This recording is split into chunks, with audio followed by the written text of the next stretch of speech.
Hello, beautiful YouTube people. Today we're going to talk about a gimbal. And yes, so let's get to it.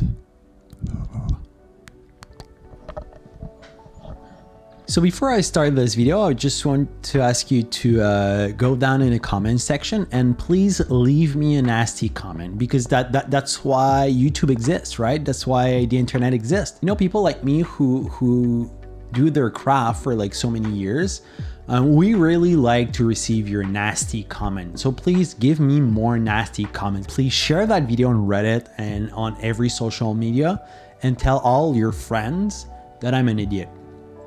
I didn't buy this gimbal because I love gimbals. No, I bought this gimbal out of necessity. I had a contract that basically required me to shoot on a gimbal. I personally don't like it, and I think it's overused. And that's kind of why I've always tried to stay away from gimbal shots. And that's why when I needed to buy one for this contract, I really didn't want to spend a lot of money first. And there isn't a lot of gimbal that can support the payload that gimbal does. As a context, I shoot everything on my Ursa Mini Pro G2 with my 1835, but sometimes I would rent lenses and shoot with a lot of various lenses. And these equipment are quite heavy. When I was looking on the internet for a gimbal that could support my camera, it was always so expensive. It would always run like in the 5K and over, and I really wasn't going to fork that much money into a gimbal. When I was searching for that gimbal, I stumbled across this company called ZHIYUN, which is basically a small company that kind of try and do a little bit of competition with the other gimbal manufacturers. And when I saw the price tag, I decided to just give it a try. I basically have nothing to lose. If I received it and it didn't work out, I could just you know, return it on Amazon. It would be free and quite easy. So I took a chance and bought that gimbal, and to be honest, I've had a pretty good experience with it. It served me well when I used it. It's honestly a very well built gimbal. It supported my Ursa Mini Pro G2 with a Sigma 1835, one of those big V-mount battery, and it really didn't have much problem. The thing to keep in mind is that I have the power pack that goes on the side of the gimbal. That apparently helps the gimbal motor to have more torque, which it did. I was actually impressed, and I think I would film with it almost every week, which I hated. But you know what? In life, you don't always do what you want. And sometimes you live in one of the most expensive cities on earth, Vancouver, and you need to pay your fucking rent. And this is what I did. I paid my rent with that freaking gimbal and that camera.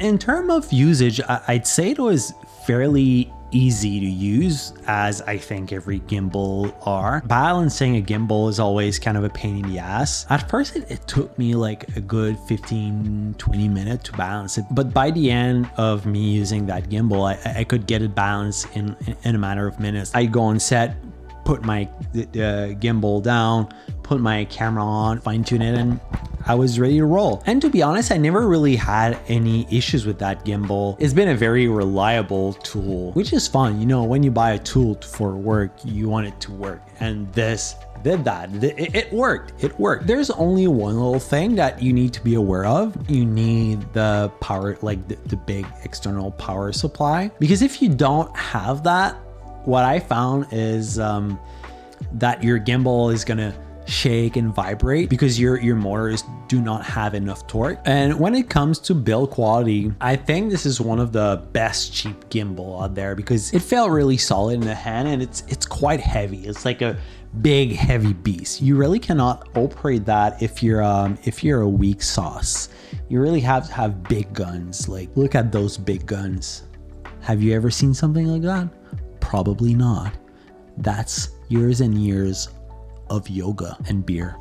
I really like this handle here. What I do is just like, you know, put this like that and just hold it, and film with that and just like do pan and tilt and like, you know, all those like ugly gimbal movements. And as far as I know, it worked well. Nobody really complained, and I got paid at the end of the day, and that's all that really matters. And the other thing I think I need to talk about when you do a review is battery life. I think ZHIYUN says the battery will last 14 hours. I don't know, because I've never shot 14 hours. I would shoot for 3 hours and then come back home, recharge the battery, and it was ready to go for the next shoot. It's quite impressive, to be honest. Like, the range of those batteries was quite good. And yeah, that's pretty much all there is to say, I think, about that gimbal. It's a workhorse. It works well.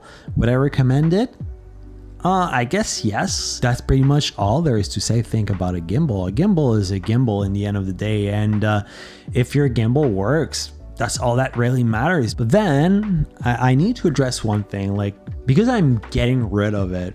And why am I getting rid of it? I'm basically just getting rid of it because I don't like gimbals. I'm not a big fan of gimbals.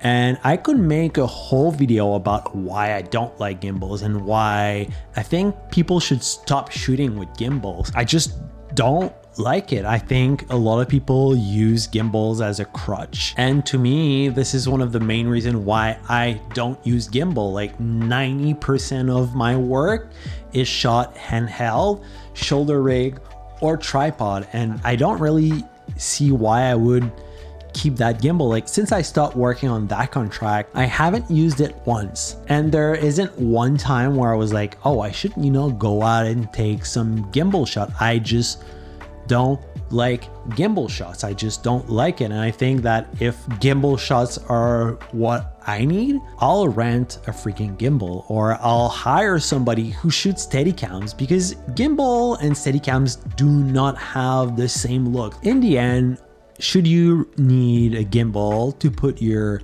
heavy cinema camera on? Would I recommend it? I guess yes. This one is $1,300 Canadian. It's reliable. It works well. It's built well. And you're gonna have like probably years and years of gimbal footage out of it. I guess that's all I have to say about that gimbal. I hope you found this video useful. If you did, please leave a thumbs up, or else just leave a nasty comment, like, you know, normal internet people. Okay, I'm done talking about gimbals. I'm gonna just stop this video right now. Have a nice day, and I hope you don't get eaten by a shark.